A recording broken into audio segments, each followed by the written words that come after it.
Lucky number 13, yes, thank you. Thank you so much. Okay, in just a moment, I will turn it over to FEMA Administrator Deanne Criswell, who is joining us from Hawaii to share an update on the response to the Maui wildfires, much of which she briefed the president on last night. So that you know, she has been in Hawaii since 2 a.m. on Saturday morning, so she was there for 2 full days. And as you know, she's still there right now. But before I do that, I want to once again say, as the president said last week, that he and the First Lady are praying for families who are grieving their loved ones and for everyone who has suffered devastating losses of land and property as a result of the wildfires in Maui. The president continues to stay closely engaged with his team and state and local officials to ensure our robust whole of government response continues. Yesterday, he received 2 briefings from FEMA Administrator Criswell on the ongoing federal response, a written update in the morning, and a phone call last night. The president has stayed engaged with Hawaii Governor Josh Green, and they've spoken twice in recent days to make sure he gets every resource he needs. The president also spoke by phone on Friday with Senator Hirono. With all of these officials, the president has had a comprehensive discussion about the remaining challenges, the need to prioritize the safety and health of residents who have been displaced, and long-term recovery. As the president said in his remarks last Thursday, he is committed to ensuring Hawaii has everything they need in the days, weeks, and months ahead. Early last week, the president began marshaling a whole of government response to the wildfires. Within hours of receiving the state's disaster declaration request last Thursday, he approved it and ordered all available federal assets to support the response. He dispatched a FEMA administrator, the U.S. Fire Administrator, and other officials to work with state and local officials to assess the needs on the ground, and they are providing regular updates to him and the White House team.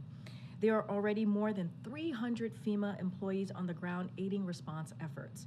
FEMA has provided 50,000 meals, 75,000 liters of water, 5,000 cots, and 10,000 blankets to the county government for distribution. The Coast Guard and the Navy 3rd Fleet supported response and rescue effort the day after the fires first started, and the Marines provided Black Hawk helicopters to fight fires on the Big Island. With that, Administrator Criswell will provide an update regarding the federal response. Deanne, over to you. Thank you for joining us. Yeah, absolutely. Good morning, Corrine. I just want to make sure first that you can hear me okay. Wait, okay, I think we need to turn it up, guys. You want to try one more time, Administrator? Yep. Does this sound any better? Much better. Thank you. The floor is yours. All right. Thank you very much. And good morning, everybody. As you just heard, I did arrive here on the ground very early Saturday morning at the direction of the president. And it gave me the opportunity to spend 2 full days, 1 full day with Governor Green and the second full day with my staff, as well as members of the governor's staff, to get a true understanding of what the impact is here on the ground.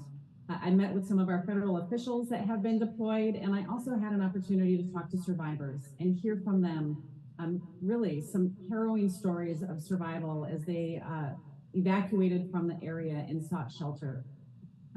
While we are here and as we continue to closely monitor the situation on the ground, we are continuing to prioritize the safety and the well-being of the Hawaii residents in coordination with our state officials and all of our federal partners.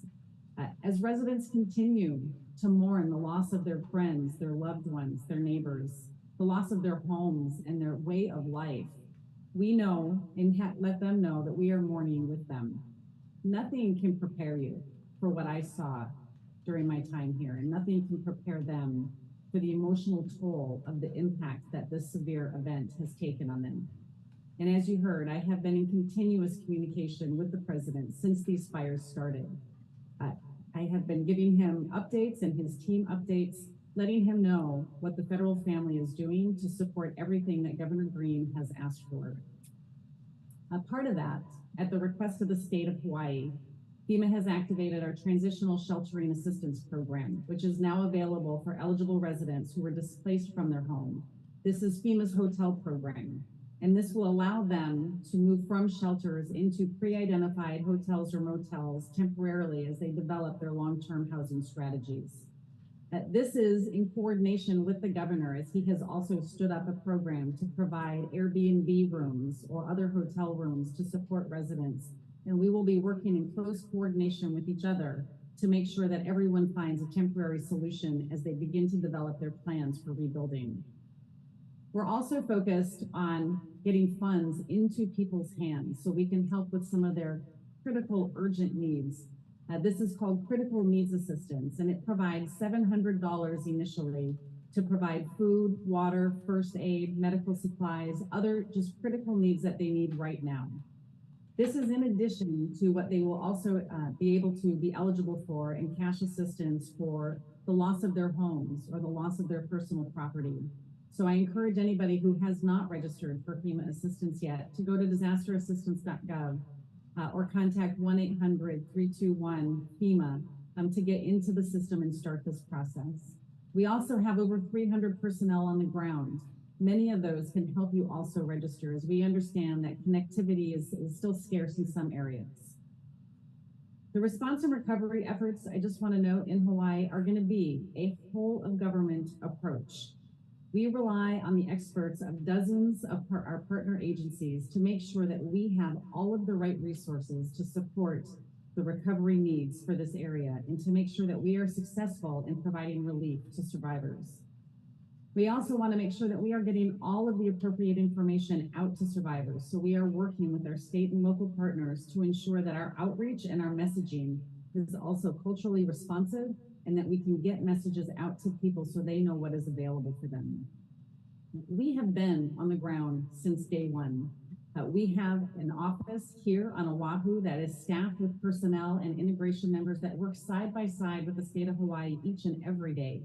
So we were able to quickly integrate in with the governor's team as these fires started to arise. Our regional administrator was also on the ground already for a pre-existing meeting. And so he was able to connect with the governor as these fires were starting to make sure we were moving the right resources. And our federal partners, as you heard, the Coast Guard and the Department of Defense were providing life-saving rescues as this fire was evolving. The coming days and the weeks, they're going to be tough. They're going to be difficult as people process what they have lost and what the road ahead looks like. But we are going to be with the people of Hawaii, as I have committed to the governor, every step of the way. We are already seeing a tremendous amount of efforts and resiliency across the community as they are coming together to support each other as they work through what this is going to look like in the future. And together with our voluntary agencies and our federal partners, we will be in Hawaii every step of the way to help residents take control of their recovery and help them rebuild in a way that is going to make them more resilient. And with that, I'll turn it over to you for any questions. Okay, thank you. All right, she'll take a few questions. Go ahead, Nancy. Thanks, Maureen.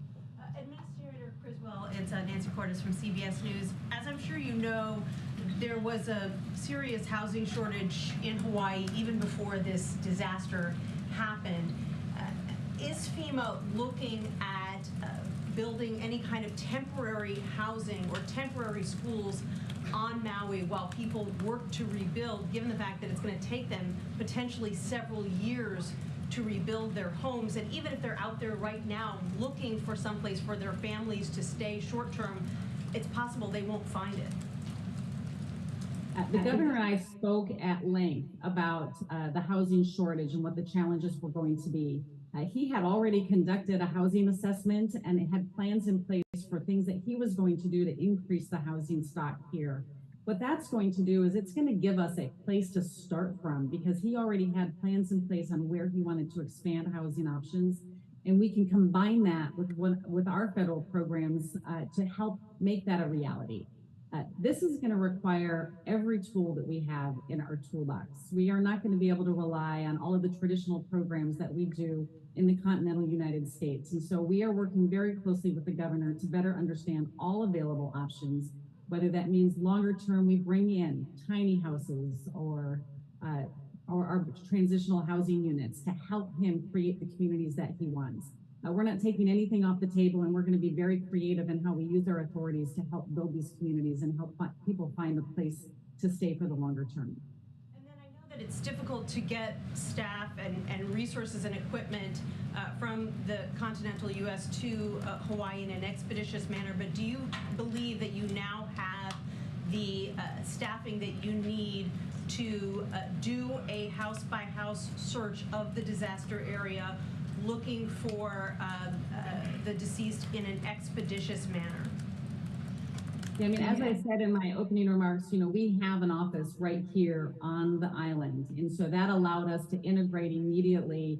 And it was through that coordination that we were able to move our initial urban search and rescue teams very quickly to get into the area and begin the process. As we have learned what the extent of this search and recovery mission is going to look like, we have sent more personnel as well as more cadaver dogs to come into the area.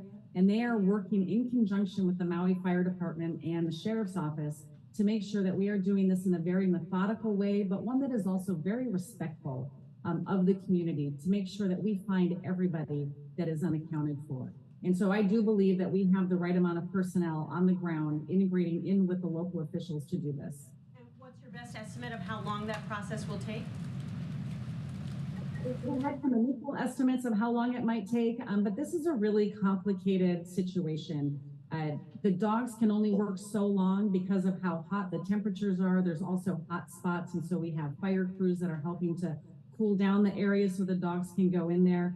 I'd hate to give an exact estimate because we want to make sure that we are precise and methodical and respectful as we go through this. Go ahead, Steve. Is it possible for the president to visit without interfering with the rescue effort? Right now, our focus is on making sure that we are doing everything we can to account for everybody that has been unaccounted for. And the president has given me the space to make sure I'm bringing in all of the appropriate federal personnel and resources to do that. And so we will continue to do that right now. We want to make sure that they have, all of the resources and the space that they need and not disrupt operations right now. So no visit by the president is on schedule at this moment? At this point, again, we just want to make sure that we are working to help this community identify everybody that's missing, and we need to stay focused on that right now. Good. Thank you, Administrator. Just to be clear, has the federal government been able to fulfill every request that the state has made so far for assistance? And are there any delays that you are aware of right now, given obviously the unique challenges of Hawaii's location? The resources that are needed, we continue to work with the governor and his team to better understand what they need. And as soon as they make a request, we get that request in process. One thing that I talked with the governor and his team about is, even if you think that you might need something a week from now or 2 weeks from now, let us know ahead of time so we can get that resource moving. If we don't need it, we'll turn it around. So at this point, I have no awareness of anything that we have not been able to meet, and we will continue to build up our presence here on the island to support this. This is going to be a long-term recovery operation. We have the resources we need today, and as we continue to identify what the needs are, we'll continue to move more in. And you mentioned how, obviously this is an ongoing, lengthy process. Cadaver dogs so far have only covered about 3% of the fire area. I think 96 victims have been discovered so far. Can you give us a sense just of how much should we be braced for? Are we talking hundreds of deaths here? I would, again, defer you to the state for what they think the total estimate will be. You have to understand the situation on the ground right now. It is extremely hazardous. There are structures that are partially standing that engineers have to clear first to make sure it's safe for the search and rescue teams to go into, make sure it's safe for the dogs to go into. We also have to make sure the dogs are able to continue their job, and right, so they have their own work rest cycles. And so again, we want to make sure that we're doing this as quickly as possible, but that we do it in a way that's methodical and appropriate and culturally sensitive to make sure that we are going to be able to account for everybody. And so we need to give them the space and time to do that. We have brought in additional canine dogs, cadaver dogs. They are on the ground today, and I believe there's a few more coming, and additional search and rescue personnel to come in and support this effort. Good, Sonia. There are, I believe, tens of thousands of active duty military personnel in Hawaii.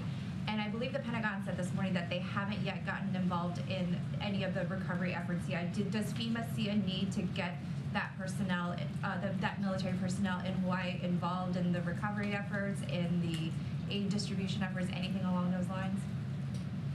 The Department of Defense is one of our strongest partners, and we work with them on all of these different types of severe weather events that we are responding to. We are in communication with Indo-PACOM here as to what resources we can utilize as we go into the recovery effort. We have already mission assigned the Army Corps of Engineers to help support the debris mission. And we will continue to work with the governor, again, to understand what resources he needs, and we will bring in whatever federal partner we can to support that. Very nice that we have a large military presence here that we can tap into that helps expedite getting those resources in place faster. Good, Jordan.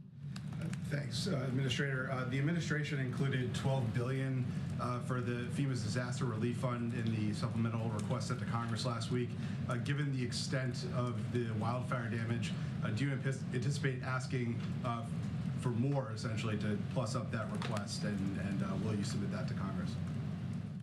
You know, as we were monitoring the health of the Disaster Relief Fund, what we take into account, we were anticipating what the deficit would be later in September. We took into account events just like this so we could support the initial response efforts. And so we do have adequate funding to do the response that we're doing right now, but we will need additional funding to ensure that all of our other recovery projects can continue and not get delayed until the next fiscal year.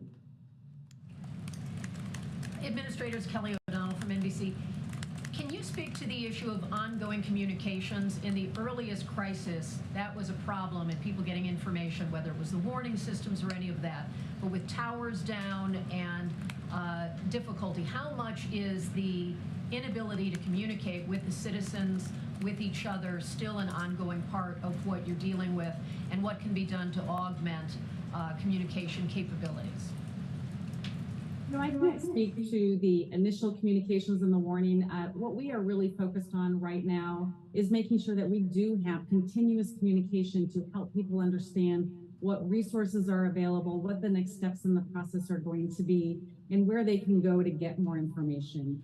There's going to be plenty of time for us to go back and learn some lessons from how the initial event unfolded, but we really need to stay focused right now on making sure that they have accurate information on what resources are available, to make sure that they understand that they can register for assistance with FEMA, and that we are going to be able to provide them some additional support throughout this recovery process. And if I could just follow up on that, but cell towers are down, people don't have access to their devices. Is there a concern that people aren't able to get the information simply because of the extent of the devastation? There are some cell towers down, but where I was yesterday, I went into 2 different shelters on Saturday, another one on Sunday, and people had communication. They had cell phones, but we also have personnel in those shelters, and there's multiple shelters around the island, and we are continuing to send people into the shelters. The Red Cross is there, our personnel are there, and we're going to stand up a disaster recovery center here in the coming days, which will be a one-stop shop that will have federal personnel, state and local personnel, as well as the insurance industry, so people can start this process of rebuilding. Thank you. Kayla Tausche, CNN. On funding, FEMA's own estimates have suggested that even just part of the recovery could cost north of $5 billion. Where are your estimates currently, and how much are you communicating to Congress and the White House that you'll need for this recovery? There are a lot of reports out there right now talking about what they think that this potential what the potential cost of this disaster is going to be. FEMA has not put out any initial estimates. I think that there's a lot of other reports that are out there.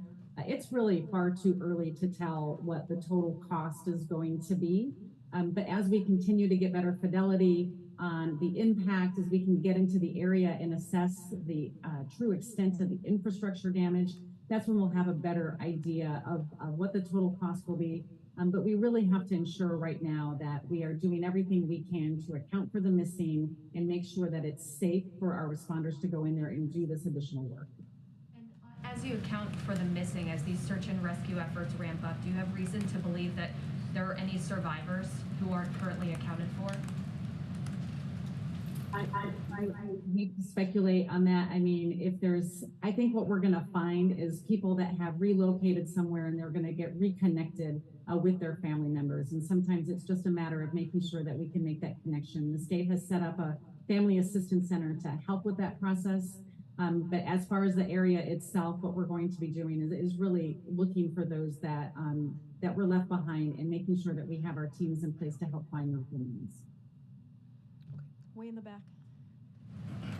Referring to reports about the activation of the warning sirens early on, do you anticipate there will be an investigation of this? And then when we look at other cities across the country that may be facing a similar threat due to increased vegetation, dryness from climate change, is there a preventative plan in place going forward for those cities after seeing what has happened in Hawaii? I would defer you again to the state on what they're going to do to evaluate the response to this situation. As you know, as a emergency management and first responder community, we always want to look at the lessons learned so we can improve. As far as the vegetation piece, there are a lot of things going on. We currently, as directed by Congress, have a wildfire commission that has been meeting to provide recommendations to Congress on what we can do to support the building resilience within the wildland-urban interface. And that report is due to Congress later this year. I think it's going to have some really good recommendations and suggestions on what we can do. All right. Thank you so much, Administrator. Thank you for all that you're doing, and thank you for joining us today. All right. Thank you, Kareem. Have a great day. All right. Safe travels. Okay. So just as a reminder for for all residents out there to continue listening to the state and local officials and register for disaster assistance. And this is a website that the administrator just shared with all of you, and I'll just repeat it, www.disasterassistance.gov. Again, www.disasterassistance.gov. And we will be in Maui supporting the survivors of this tragedy, as you just heard from the administrator, as long as it takes, providing all the resources needed for recovery. But before we go on, I have a couple of more things, and then I'll get to your questions. As all you know, on Wednesday is the first anniversary of the President signing the Inflation Reduction Act into law. Throughout the week, the President and his administration will travel across the country to recognize the impact of this historic law. And tomorrow, the President will travel to Wisconsin, Milwaukee specifically, where he will visit a clean energy manufacturing company, and the Vice President will travel to Seattle, Washington, and visit a company leading in the construction of energy efficient buildings. She will be joined by second gentleman and also Energy Secretary Jennifer Granholm. On Wednesday, the President will hold a celebration in the East Room where he will speak alongside Agriculture Secretary Vilsack, EPA Administrator Regan, Speaker Pelosi, Leader Schumer, and many others. Also Wednesday, Senior Advisor John Podesta and Domestic Policy Advisor Neera Tandon will join us here at the briefing room. These officials and others traveling throughout the week will discuss how the Inflation Reduction Act is key to Bidenomics and building the economy from the middle out and the bottom up. It does that in 5 key ways. The Inflation Reduction Act is the largest investment in climate action in history and puts us on a path to reduce emission by 50% by 2030. Secondly, the Inflation Reduction Act invests in America with more than $110 billion in private sector investments in clean energy manufacturing announced in the last year alone. The Inflation Reduction Act is lowering energy costs with several utility companies already announcing consumer rebates, including $400 million from Florida Power and Light. The Inflation Reduction Act is lowering healthcare costs by capping insulin at $35 for seniors, saving nearly 15 million Americans $800 per year on health insurance, and allowing Medicare to negotiate lower prescription drug prices. And lastly, the Inflation Reduction Act is making the wealthy pay more of their fair share by cracking down on wealthy tax cheats and requiring large corporations to pay a 15% minimum tax.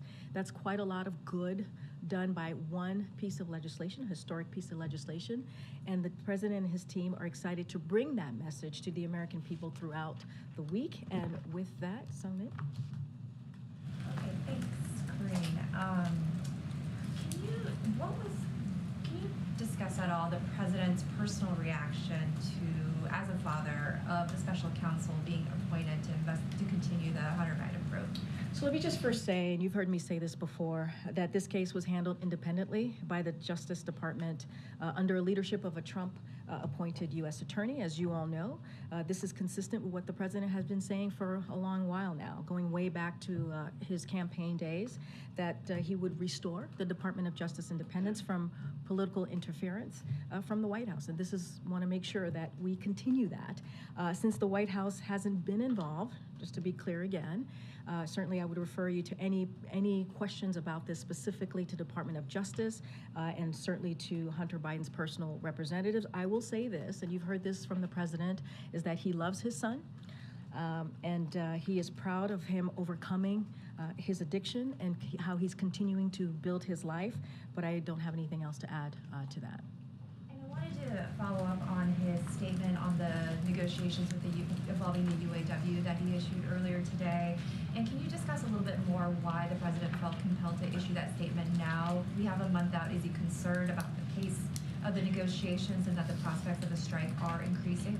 So look, the president, the White House has regularly, fairly regularly urged employers and unions to continue negotiating in good faith to reach an agreement that benefits both sides. And this is what certainly the president is doing with this statement. He feels strongly that the transition to a clean energy economy should provide a win-win opportunity for auto companies and also union workers. That is what is stated in his, certainly in the statement that you saw from the president, because he truly believes that.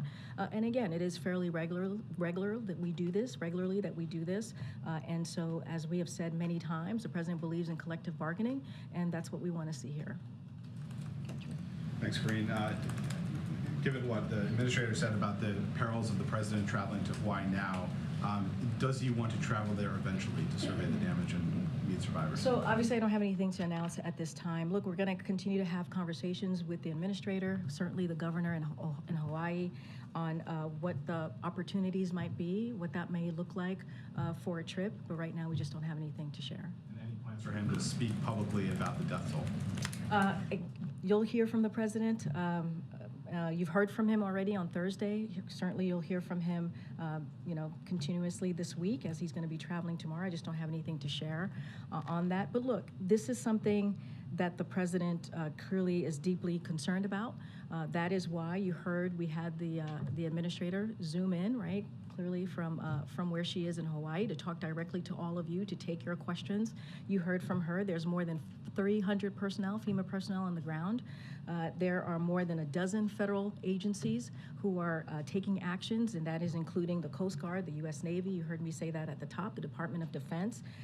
And FEMA has staged more than 50,000 meals, 75,000 liters of water, and thousands of cots and blankets.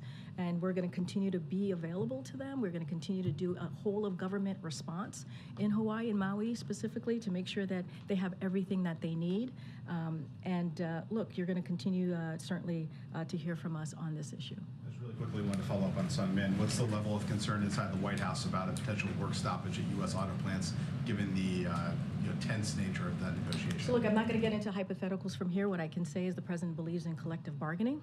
That's what he continues to encourage. That's what the statement basically lays out. And we saw how that worked well, right, with the Teamsters and UPS. They were able to come to the table and come to a mutual beneficial agreement of both sides. We saw that with the West Coast ports. We've seen this many times before play out, and that's what the president wants to see. That's what he supports. And we're just going to have to be hopeful and be positive that they will come to an agreement. The president told donors that China is a ticking time bomb and that China's growth rate is about 2%. China estimates their growth is higher than that. Where did the president come up with that number? Well, as you know, the president speaks very candidly, and he'll continue to do so about the PRC and our legitimate differences and disagreements. The president has not shied away from that in the last 2 years. It should come as no surprise that sometimes he will have tough things to say about each other, right? And we certainly are not alone in that, in those comments. So the president believes that diplomacy including the recent high-level engagements undertaken by U.S. officials over the past few months, is the responsible way to manage our competition. Diplomacy is the way that he believes is the best way to lead forward, especially as we're talking about our foreign policy, our national security. And so that's what the president's going to continue to do, but obviously he's never shy. He's never shied away on sharing his comments candidly. Secondly, a top Israeli official, Ron Dermer, is visiting Washington this week.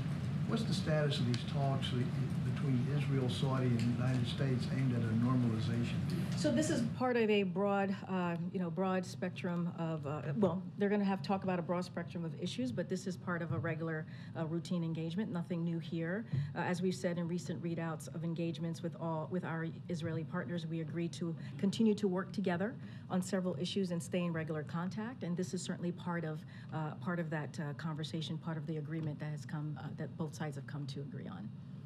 Okay, Mary. Following up on the special counsel, you've said the president wasn't in business with his son, but now that this investigation is in the hands of a special counsel, which does have some more sweeping authority, just to be clear, can you say with certainty that David Weiss isn't going to unearth any connections between the president and his son's business dealings? Look, I'm going to continue saying what I have said before. The president was not in business with his son. That still stands.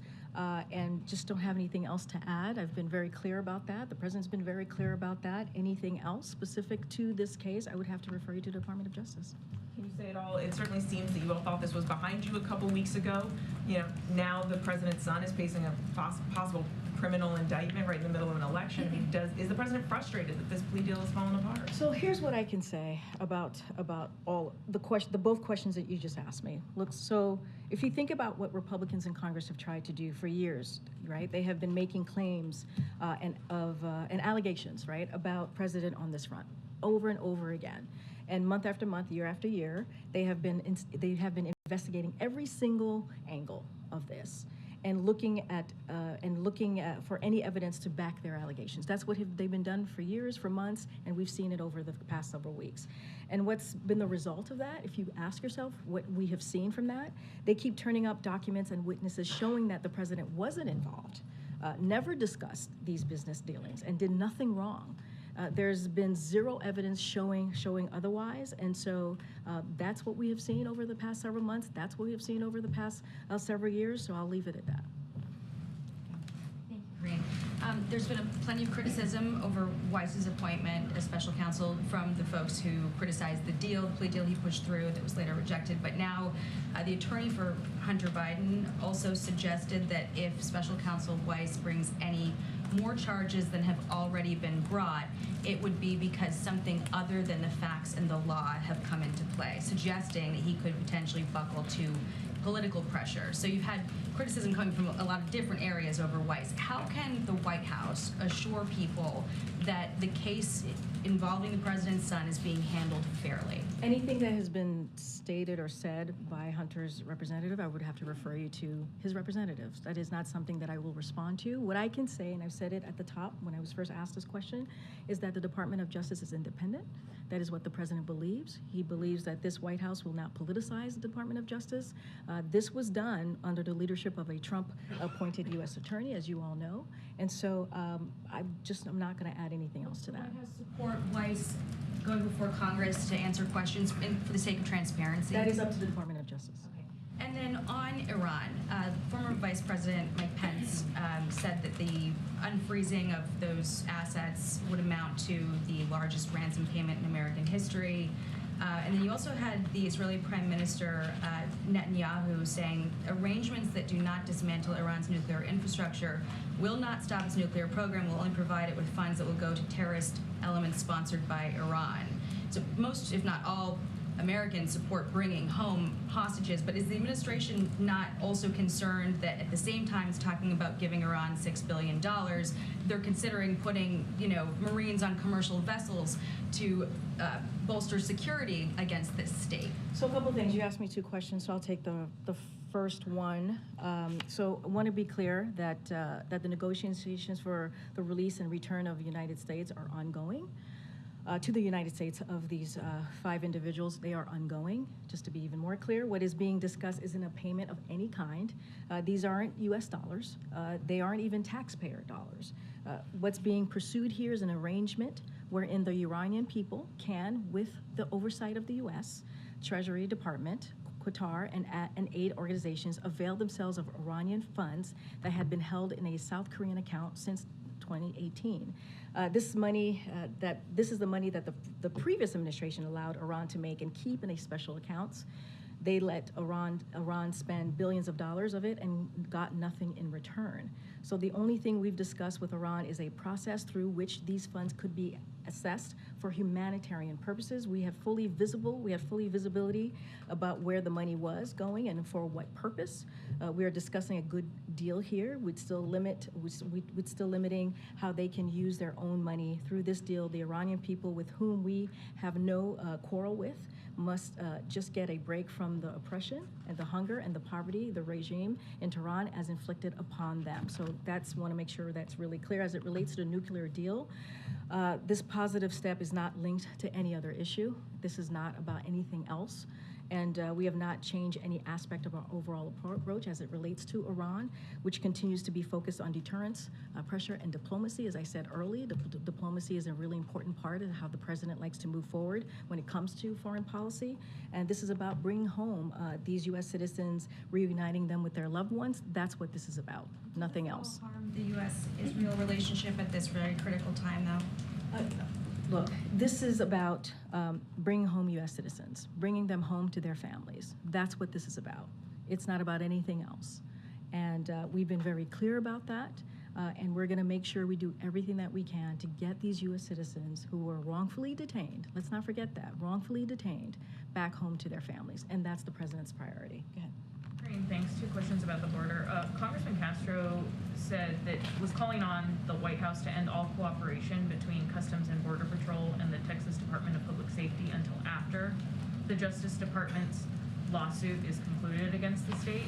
Does the White House have any response to that? I don't have a response to that. I just know that, as you know, the Department of Justice is dealing with the legal aspect of this. Don't have any response to the congressman. And then also, if there's any comment on a 3-year-old migrant child, died while traveling on a bus chartered by Governor Greg Abbott that was going from Brownsville to Chicago.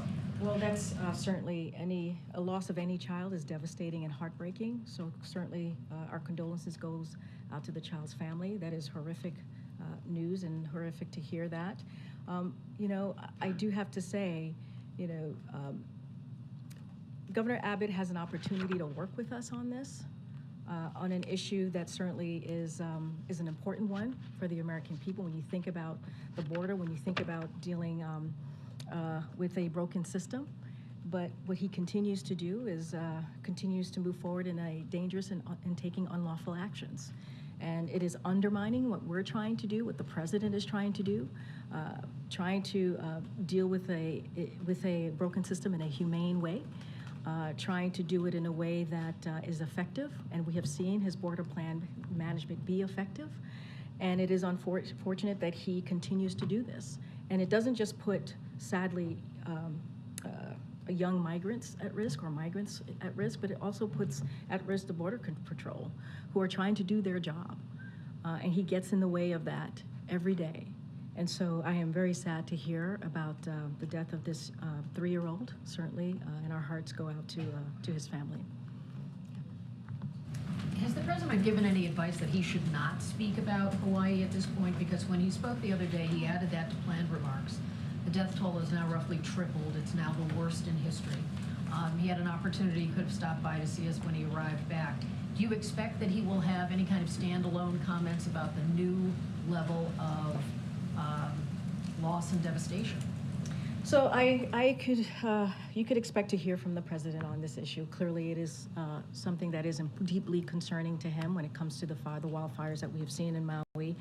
That's why we again had the administrator here. That's why she was on TV the last couple of days, being on the ground. She can speak directly to this, right? Being on the ground. I'm asking about the president. No, I just said you'll hear from the president on this. I don't have anything to announce at this time, but certainly he's the president, right? You're going to hear from him. You heard from him on Thursday, and then you've heard from the administrator for the past several days. And so what the president wants to make sure is that Maui has the government of Hawaii has everything that they need to support the people on the ground. It's been a devastation as we have seen. You've just mentioned the loss of life. You just heard from the administrator who has said that she has been on the ground for 2 whole days, and we have been there since day one. You've heard that there's 300 personnel on the ground, so this is something that the president takes very seriously. And you've heard from the governor of Hawaii saying how he appreciates the efforts and what we've been able to do from the federal government. Of course, you're going to hear from the president. Don't have anything to share at this time, but let's not forget, we did hear from him on Thursday, right, when he was in Utah ahead of talking about the PACT Act, which is, as you know, something, it was a year anniversary, an issue that is incredibly important to many Americans, and he took that time to speak to it. So I'm sure you'll be hearing from the president. Go ahead. Aside from the statement from the president, has President Biden spoken to any family members of wildfire victims or plans to in the future? I don't have any calls to speak to at this time, but I can say that, as you know, he's heard from the governor a couple times. He's been updated by the administrator a couple times over the past couple days, and he is staying in close communication and close touch with the administrator, and also his team is regularly updating him on what is occurring.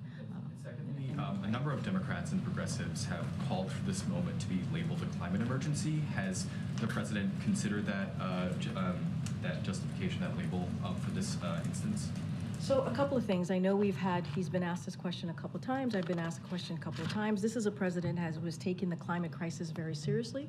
He has called it an emergency since day one, saying that it is climate change is one of the 4 crises that we had to deal with coming in. He had to deal with coming into the administration, and he sees it as an existential threat of our time. And for that reason, what he did automatically was declare climate as a basis for emergency action under the Defense Production Act. Let's not forget what that does.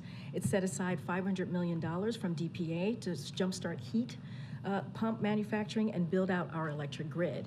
It deployed tens of millions more from DPA to stand up solar manufacturing and source critical materials for EVs, electric vehicles, and use DPA to restart a factory to produce equipment to fight wildfires made worse by climate change. So this is something that the president has taken very seriously. And if you think about the Inflation Reduction Act, as you hear me speak to many times, we're about to celebrate the 1-year anniversary of that, which has given the most investment in dealing with climate change than any other piece of legislation.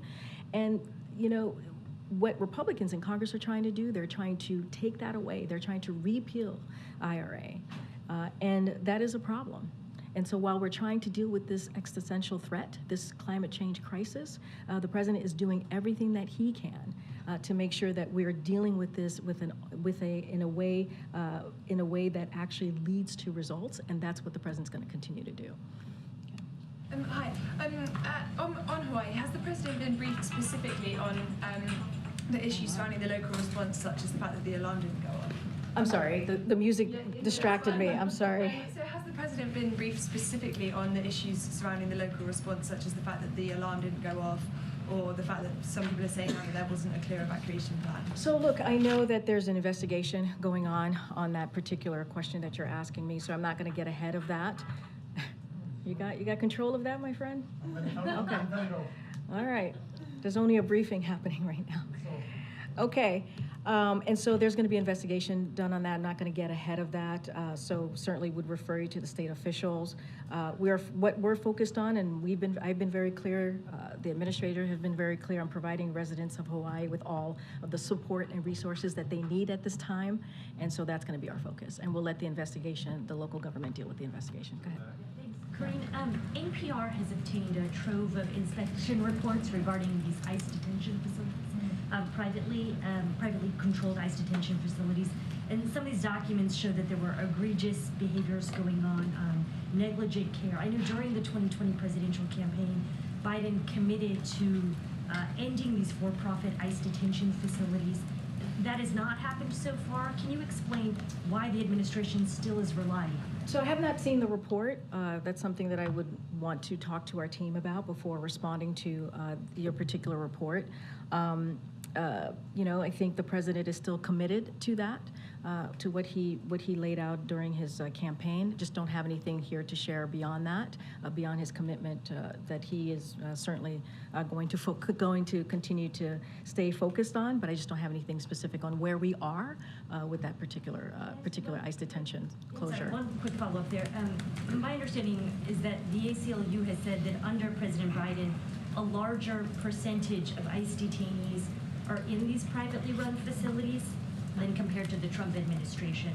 And I just want to understand how that is possible, kind of with the commitment that you all have expressed to moving away from the detention facilities. Well, look, let me first say that, we've been very clear. This is a broken system, that we've done everything that we can to make sure we move forward in a humane way, right? That is something that we have been committed to, and that is a path that we certainly have gone down. As it relates to the ICE detention, the private detention, again, I would have to go back to the team and see where we are with that. I have not seen this investigative reporting that you all have done, but I want to make sure I answer it in a fulsome way, so I need to just make sure I check in with the team, and we'll get back to you on that. All the questions that you have, I'm sure the team will get back to you on that. Go ahead. And welcome to the briefing room in your new room. Thank you, I appreciate it, Corinne. You mentioned earlier the fact that David Weiss, as U.S. Attorney, was appointed by former President Trump. That has been a fact that many Democrats, many allies of the White House have used to defend the plea deal that was previously in place, as well as the 5-year time frame that this investigation had been taking. And so I'm wondering, if the president believes that appointing a special counsel or transitioning Weiss to special counsel bolsters the independence of that investigation. That is something I'm just not going to speak to. We believe in the independence of the Department of Justice. I'm just not going to speak to that from here. And on Hawaii, how does the White House respond to critics who have suggested that the president should not have been vacationing at the beach over the weekend as the Maui crisis became the worst wildfire in a century? So a couple of things, and I've said this multiple times. The president is certainly deeply concerned about the people in Maui, to the point where he has mobilized a whole of government approach here, as he has done many times to deal with these wildfires in Hawaii from the beginning. You've heard directly from the administrator. From day one, FEMA has been on the ground dealing with this. There's more than 300 FEMA personnel. We've talked about the 50,000 meals. We've talked about the 75,000 liters of water, the thousands of cots that are out there and blankets. And there is more than a dozen federal agencies who are dealing with this issue right now that we're currently seeing in Maui, and it is a devastating sight. And the president and the first lady has been very clear about offering certainly their condolences and making sure that we continue this whole of government approach. That is not going to stop. The president has also committed to being there for the government of Hawaii, the people of Maui, for as long as it takes. And sadly, we have seen this before. And so, look, you heard yesterday he received 2 updates from the FEMA administrator. Criswell was on, as she's on the ground, as you just heard. As the Governor Green stressed yesterday as well, within 6 hours of receiving Hawaii's request, President Biden signed a major disaster declaration and ordered all available federal resources in the state to help with the response.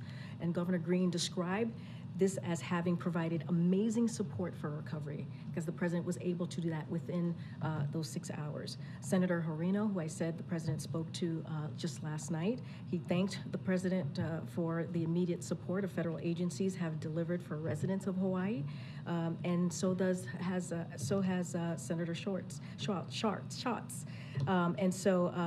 Look, you heard that from the president. I'm going to quote him from what he said on Thursday, which is he's directed what we surge support of these brave firefighters and first responders and emergency personnel working around the clock.